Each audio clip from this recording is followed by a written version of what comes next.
अस्सलाम वालेकुम, welcome to take mentor. उम्मीद है आप सब लोग खैरियत से हैं। आज हमारी सी शार्प प्रोग्रामिंग सीरीज़ का चौथा वीडियो है और इस वीडियो के अंदर हम लोग टाइप कास्टिंग को देखेंगे। टाइप कास्टिंग कैसे की जाती है, टाइप कास्टिंग की आगे फर्दर कैटेगरीज इम्प्लिसिट और एक्सप्लिसिट टाइप कास्टिंग को हम प्रैक्टिस करेंगे। सो शुरू करते हैं without any further delay. Let's start.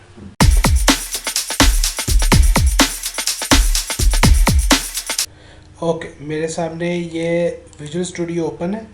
यहाँ से मैं फ़ाइल के ऊपर जाऊँगा, फ़ाइल पे ओपन, और यहाँ पे सॉल्यूशन को ओपन करूँगा। यहाँ से मैं इसके पाथ में जाके यहाँ पर जो सॉल्यूशन फ़ाइल है इस पर डबल क्लिक किया और मेरे सामने ये सॉल्यूशन ओपन हो चुका है। यहाँ पे आपको नज़र आ रहा होगा ये, ठीक है, ये जो टॉप के ऊपर आपको ये नज़र आ रहा है सी शार्प प्रैक्टिस, ये सॉल्यूशन ओपन है, लेकिन उससे मेरे सामने फ़ाइल ओपन नहीं की। तो मैं क्या करूँगा, व्यू में जाके सॉल्यूशन एक्सप्लोरर, यहाँ पे मुझे नज़र आ रहा है सॉल्यूशन एक्सप्लोरर के व्यू पे जाके सॉल्यूशन एक्सप्लोरर करूँगा। यहाँ पे सॉल्यूशन एक्सप्लोरर नज़र आ गया। यहाँ पे जाके मैं इसको पिन कर दूँगा, पिन करूँगा, और इसके बाद यहाँ पे आपको नज़र आ रही है program.cs फाइल, इस पर डबल क्लिक करें और आपके सामने ये पुराना वाला जो कोड हमने प्रैक्टिस किया था वो ओपन हो चुका है। अगर आपने मेरे साथ प्रैक्टिस की है तो ये कोड आपकी स्क्रीन पर भी होगा। और लास्ट वीडियो के अंदर जो हमने डाटा टाइप्स देखी थी वो सारी की सारी यहाँ पर मौजूद है, लेकिन एक डाटा टाइप रह गई थी जो मैंने करवानी थी, वो थी बूलियन। ओके, बूलियन जो है बेसिकली ट्रू या फॉल्स के अंदर वैल्यू स्टोर करवाती है, ठीक है। इसकी वैल्यू कोई या 1 2 3 या ABC में कोई डाटा नहीं स्टोर होता, डाटा स्टोर होता है ट्रू में या फॉल्स में। तो इसकी डाटा टाइप के लिए जो कीवर्ड यूज़ होता है इस डाटा टाइप के लिए, बूलियन के लिए, वो है बूल। ओके, बूल यूज़ किया। इसको मैंने नाम दे देता हूँ my boolean variable war, my boolean variable, ठीक है। ओके, इसके अंदर अब जो मैं डाटा स्टोर करवा सकता हूँ, या मैं ट्रू करवा सकता हूँ, जो वैल्यू यहाँ पे मैं दूंगा इसके इक्वल टू, या तो ये ट्रू होगा या ये फॉल्स होगा, ठीक है। इसको मैंने जो प्रिंट करवाऊँगा my boolean variable like my, मैंने यहाँ पे देखे एक चीज़ मैं बताना चाहता हूँ इंटेलिसेंस के बारे में। विजुअल स्टूडियो का जो इंटेलिसेंस है, मैं क्यों बार बार ये रिकमेंड कर रहा था पिछली वीडियो में। मैं देखो यहाँ पे मैंने कर्सर पे क्लिक किया और ऑटोमेटिकली जो है ना मुझे सजेशंस दे रहा है कि आपने क्या चीज़ एंटर करनी है, ठीक है। जो भी यहाँ पे आपको नज़र आ रहे हैं ना, ये स्क्रॉल डाउन के अंदर आप यहाँ पे M प्रेस करें तो आपको ऑटोमेटिकली देखे M के साथ जितनी भी चीज़ें, जितने भी वेरिएबल्स हैं, नेम स्पेसिस हैं या कंपोनेंट्स हैं, वो शो हो रहे हैं। इंटेलिसेंस जो है ना विजुअल स्टूडियो का, इस वजह से काफ़ी काम का है और ये डेवलपर को बहुत ज़्यादा हेल्प करता है। अगर आप नए डेवलपमेंट में प्रोग्रामिंग अभी शुरू की है तो आगे जाके ये आपको बहुत ज़्यादा मदद करेगा। इस डब्बे के अंदर आपको सारी वो सजेशंस नज़र आ रही हैं, जो कि इस पर मैं क्लिक करूँगा तो एंटर कर देगा। लाइक मुझे यहाँ पे ये माय बूलियन वेरिएबल नज़र आ रहा है, इस पर मैं क्लिक किया, डबल क्लिक करूँगा तो उसने ऑलरेडी यहाँ पे एंटर कर दिया, मुझे लिखने की ज़रूरत नहीं पड़ी। और मैं इसको रिमूव करता हूँ माय, और ऑलरेडी इसने मुझे माय बूलियन वेरिएबल शो करवा दी। मैं एंटर कर दूँगा और वो ऐड हो जाएगा। एक छोटी सी चीज़ बतानी है इंटेलिसेंस के बारे में। लाइक अगर मैं यहाँ पे ए प्रिंट करता हूँ, ओके, वो ऑलरेडी सजेशंस देने लग गया है कि कौन कौन से कंपोनेंट्स ए के साथ शुरू होते हैं, ठीक है, इस बॉक्स के अंदर। और इसके नीचे आपको ये बॉक्स नज़र आ रहा होगा, यहाँ पे जो कंपोनेंट्स नज़र आ रहे हैं ये, ठीक है। ये हर कंपोनेंट जो है ना बेसिकली इसका कोई ना कोई मतलब होता है। लाइक ये जो कंपोनेंट है ना, ये क्लास को रिप्रेजेंट करता है। तो अगर मैं इस पर क्लिक करूँगा तो मुझे सिर्फ ए वाली जो क्लासेस है ना वो शो करवाएगा। और मैं स्क्रॉल डाउन करूँगा तो लाइक वो अल्फ़ाबेटिकल ऑर्डर में शो करवा रहा है, ए, फिर ये सी, फिर ये डी से तो नहीं है, ई से, फिर एफ से, ठीक है। इस पर क्लिक किया, ऑफ हो गया। फिर ये वाला जो कंपोनेंट है ये स्ट्रक्चर को रिप्रेजेंट करता है। स्ट्रक्चर क्या है, क्लासेस के लिए हम आगे देखेंगे आने वाली वीडियोज़ में, पर लिहाजा मैं आपको ना विजुअल स्टूडियो के इंटेलिजेंस के बारे में बता रहा हूँ कि ये किस तरीके से डेवलपर को हेल्प करता है ड्यूरिंग द कोडिंग। जब आप एक दिन में thousands of lines of code program करेंगे तो उस टाइम पे ये इंटेलिजेंस आपका बेस्ट फ्रेंड होगा। ओके, सो इसको मैंने प्रिंट करवाता हूँ माय बूलियन वेरिएबल, ठीक है, और इसको मैंने स्टार्ट किया प्रोग्राम को। और यहाँ पे देखें फॉल्स प्रिंट हो गया। एक और छोटा सा पॉइंट जो मैंने बताना है आप लोगों को वेरिएबल डिक्लेरेशन के हवाले से, वो ये है कि आप फॉर एग्ज़ाम्पल यहाँ पे मैं इंटीजर ए ये वेरिएबल डिक्लेयर किया, इसको मैंने वैल्यू दे दी 5। ज़रूरी नहीं है कि वैल्यू दी जाए, यहाँ पे आप खाली इंटीजर डिक्लेयर करें और एंड पे कॉलन लगा दें। ये सेमी कॉलन जो है जिसको ये कहते हैं सेमी कॉलन, मोस्टली जो डेवलपर है गलती करते हैं सेमी कॉलन नहीं लगाते, उसके बाद फिर प्रोग्राम में एरर्स आते रहते हैं तो सेमी कॉलन ढूंढते ढूंढते टाइम लग जाता है।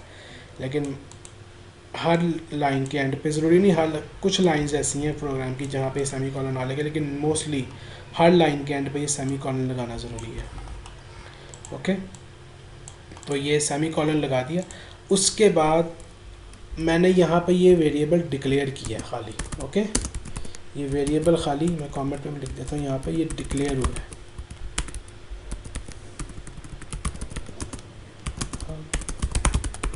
वेरिएबल, अब इसको मैं वैल्यू अगली लाइन में भी दे सकता हूँ।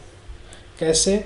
मैं यहाँ लिखूँगा ए, क्योंकि वो ऑलरेडी डिक्लेयर हो चुका है, वो ऑलरेडी इंटेलिजेंस की मेमोरी में चला गया है। तो ऑलरेडी इंटेलिजेंस मुझे वो सजेस्ट कर रहा है कि ए, आपने सर्च कर रहे हैं कि आप ए तो नहीं लिखना चाह रहे, तो टॉप के ऊपर जो ए है इस पर डबल क्लिक करूँगा तो ऑलरेडी उसको इंसर्ट कर देगा एडिटर में। और मैं ए इज़ इक्वल टू, ठीक है, इसको वैल्यू में जो मर्जी दूँ यहाँ पे 45। इस वेरिएबल को अब मैंने क्या किया है, ऊपर वाली लाइन पे यहाँ पे मैंने वेरिएबल डिक्लेयर किया है और इस लाइन के ऊपर मैंने वेरिएबल असाइन किया है, वैल्यू टू वेरिएबल।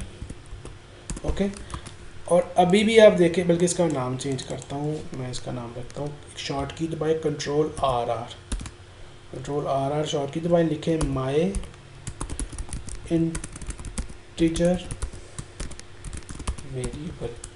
ओके, और एंटर कर दें, एंटर दबा दें बस, ठीक है, उसने नाम चेंज कर दिया। तो अब देखें ये दोनों काम तो हो गए, लेकिन अभी भी वो यहाँ पे एक रेड लाइन शो करवा रहा है।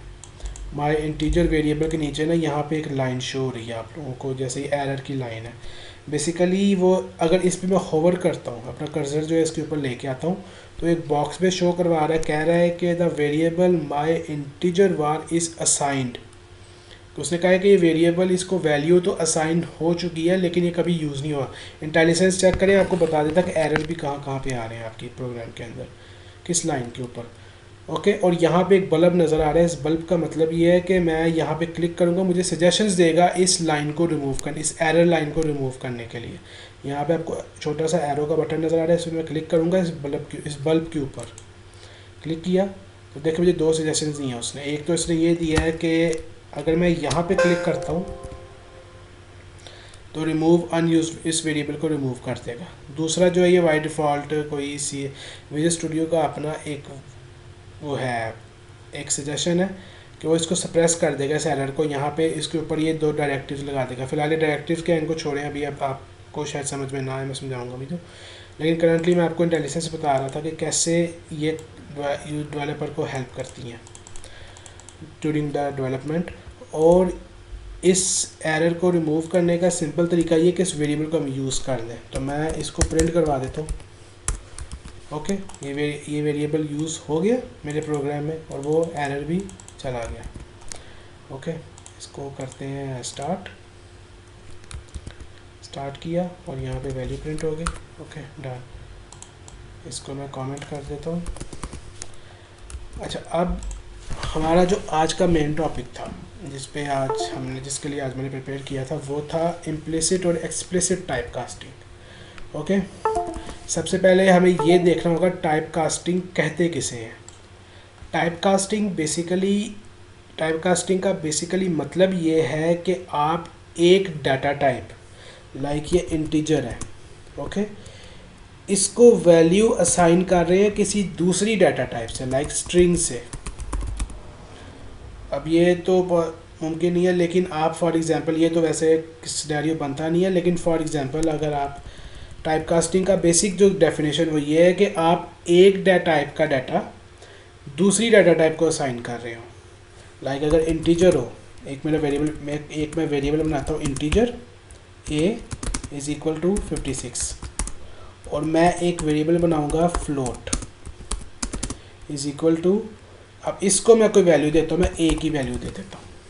ओके, ए की वैल्यू दे रहा हूँ। यहाँ पे जो डॉट नज़र आ रहे हैं बेसिकली एक वार्निंग शो करवा रहा है मुझे। डॉट का मतलब या उन लाइंस का मतलब वार्निंग होता है।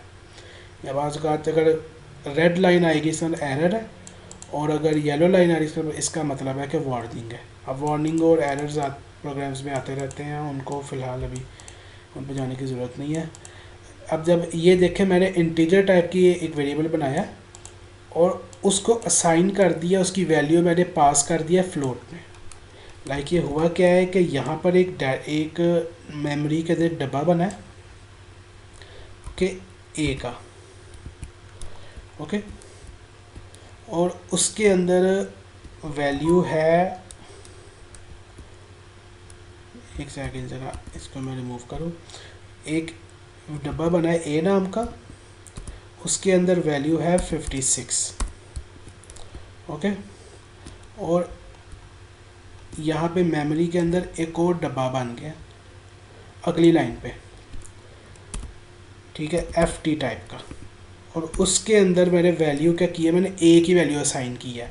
तो इसका मतलब ये है कि वो क्या करेगा कि वो जो ए की वैल्यू है वो उठा के इसके अंदर डाल देगा। तो यहाँ पे 56 है, तो यहाँ पे भी ऑलरेडी ऑटोमेटिकली 56 आ जाएगा। लेकिन ये देखा जाए तो ये इंटीजर है और ये फ्लोट। तो हुआ क्या है कि इस लाइन के ऊपर जो ये वाली लाइन है, ये करंटली ये वाली लाइन है, इस लाइन के ऊपर टाइप कास्टिंग हुई है। इस लाइन के ऊपर टाइप कास्टिंग हुई है कि एक डाटा टाइप की वैल्यू किसी दूसरी डाटा टाइप को असाइन की गई है, उसके अंदर स्टोर करवाई गई है।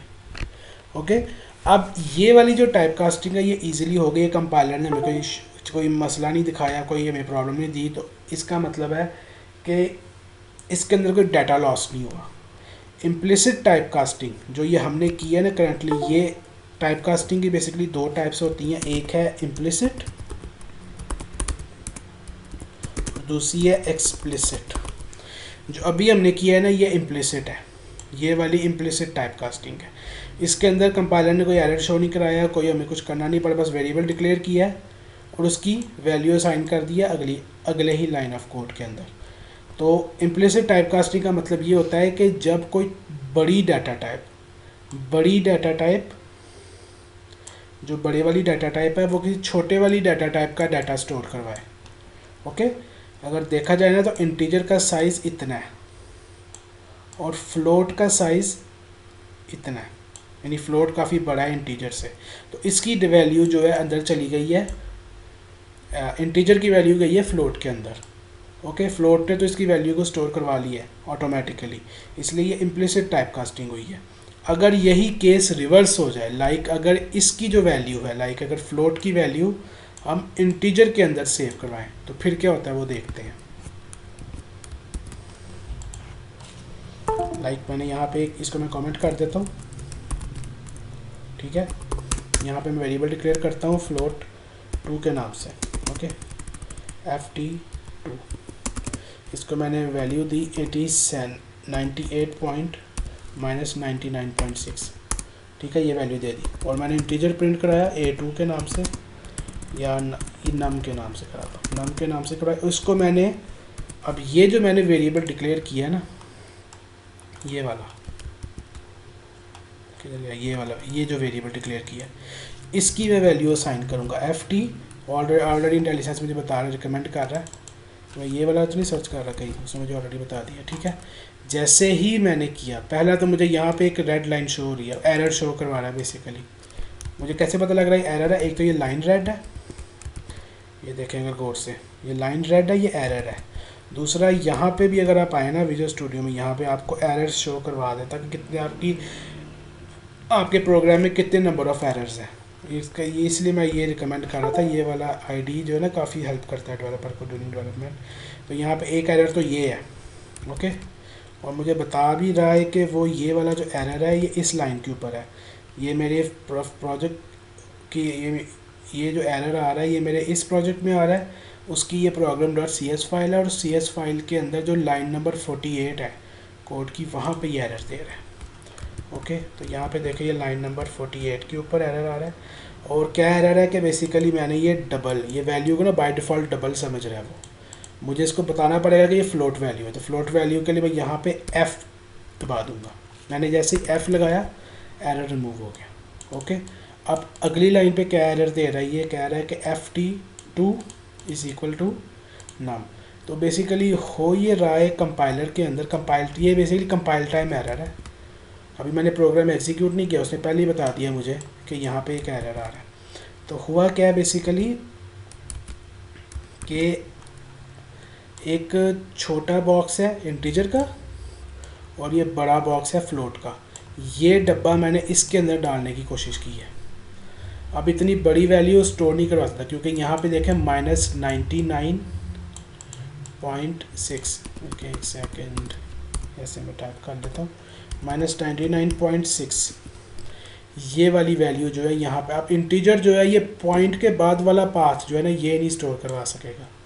तो जाहिर है इसमें डाटा लॉस तो होगा, लाजमी होगा, ठीक है। और कंपाइलर मुझे एरर दे के बता भी रहा है कि ये पॉसिबल नहीं है, लेकिन एक्सप्लिसिट टाइप कास्टिंग से हम इसको पॉसिबल कर सकते हैं। कैसे, मैं यहाँ पे इसको हमको बता दूंगा कि एक्सप्लिसिट टाइप कास्टिंग कर दो। एक्सप्लिसिट टाइप कास्टिंग का मतलब ये है कि यहाँ पे 2 ब्रैकेट लगाऊंगा और उसको बताऊंगा कि ये जो फ्लोट की वैल्यू है इसको इंटीजर में कन्वर्ट करना है। यहाँ पे जो फ्लोट की वैल्यू आ रही है, ठीक है, इसको इंटीजर में कन्वर्ट करो और इस वेरिएबल को असाइन कर दो। अब उसके बाद ये होगा ये कि जो पॉइंट के बाद वाला जो पाथ है ये डाटा ये लॉस हो जाएगा, ये डाटा लॉस हो जाएगा, लेकिन -99 तक जो ये वाली वैल्यू है ये नंबर में स्टोर हो जाएगी। तो मैं जैसे ही इसको प्रिंट कराता हूँ, ओके, इसको मैंने प्रिंट करवाया और इसको मैंने स्टार्ट कर दिया, ठीक है। और जो मेरा इंटीजर है उसने क्या प्रिंट करवाया, -99, ठीक हो गया। तो ये इम्प्लिसिट और एक्सप्लिसिट टाइप कास्टिंग थी। उसके अलावा आप ये टाइप कास्टिंग और भी तरीक़ों से की जा सकती है। लाइक अगर मैं चाहता हूँ कि यार मैं अभी मुझे डाटा टाइप मुझे क्लियर नहीं है मेरे जहन में प्रोग्राम बनाते वक्त, ये कोड करते वक्त, तो मैं ये वार कीवर्ड यूज़ करूँगा। वार कीवर्ड से मैं वेरिएबल बनाऊँगा माय वार, ओके, और इसको मैं जो भी वैल्यू दूंगा वो स्टोर करवा लेगा। लाइक इसको मैंने स्ट्रिंग की वैल्यू दे दी, ये स्ट्रिंग की वैल्यू दी, इसने स्टोर करवा दी। इसको मैं प्रिंट कराता हूँ अगली लाइन पे ताकि वो वार्निंग में शो करे कि वेरिएबल यूज़ ही नहीं हुआ। वेरिएबल को यूज़ करें तो वार्निंग शो नहीं होगी, ओके, ठीक है। मैंने स्ट्रिंग की वैल्यू दी, इसमें स्टोर हो गई। प्रिंट करवा के देखो तो यहाँ पे देखो टैग पेंटर आ गया। अच्छा, उसके बाद मैं यहाँ पे कोई और वैल्यू स्टोर कराता हूँ, लाइक माइनस इस तरह करता हूँ -85.65, ओके। ये डबल वैल्यू है देखा जाए तो। यहाँ पे देखो इंटेलिजेंस बता भी रहा है, इसमें होवर करता हूँ कर्सर को, मुझे बता रहा है system dot double precision floating point value है, ओके। इसको मैंने स्टार्ट किया और यहाँ पे मुझे इसकी उसने आउटपुट शो करवा दी। उसके अलावा जो मर्जी वैल्यू है, और यहाँ पे आप देखो ये बल्ब, मुझे दोबारा ये बल्ब शो हो रहा है, ठीक है। वो बता रहा है कि आप एक्सप्लिसिटली डिफाइन कर दें कौन सी डाटा टाइप है। जो वार कीवर्ड है ये इम्प्लिसिट टाइप कास्टिंग कर देता है ऑटोमेटिकली, उस वेरिएबल के अंदर ऑटोमेटिकली डाटा स्टोर करवा देता है। लेकिन मैं बताऊँ कि अगर कौन सी वाली, लाइक अगर डबल है तो यहाँ पे मुझे डबल टाइप करना चाहिए एक्सप्लिसिटली, ओके। लेकिन यहाँ चूँकि मैंने वार प्रिंट कराया है हमें, और इंटेलिजेंस ऑटोमेटिकली इसकी वैल्यू को सेंस कर रहा है, तो यहाँ पे मुझे एक सजेशन दे रहा है कि आप एक्सप्लिसिटली बता दें कौन सी डाटा टाइप है। यहाँ पे ये तीसरे नंबर सजेशन है, use explicit type instead of war, और मुझे बता रहा है कि जब मैं क्लिक करूँगा इस पर तो ये चेंज आएगा मेरे प्रोग्राम में, वो वार की जगह डबल आ जाएगा, ओके। मैं इस पर डबल क्लिक करूँगा और उसने ऑटोमेटिकली इस पर वार को डबल कर दिया, ठीक हो गया। ये वार कीवर्ड यूज़ होता है टाइप कास्टिंग के लिए। उसके अलावा एक और कीवर्ड है डायनामिक, ओके। डायनामिक भी यही काम करता है, डिफरेंट नहीं है, इसको जो मर्जी वैल्यू दें ये स्टोर करवा देगा, ओके। इसका नाम चेंज करता हूँ, Ctrl+R my dynamic war, okay. ये भी वही काम करता है, लेकिन वार कीवर्ड में और डायनामिक में फ़र्क क्या है, डिफरेंस क्या है। ओके, जो वार कीवर्ड है ना, वार कीवर्ड असल में करता है कंपाइल टाइम कास्टिंग। ओके, जो कंपाइल टाइम के ऊपर वो वैल्यू कास्ट कर देता है। डायनामिक जो है ना वो करता है रन टाइम कास्टिंग।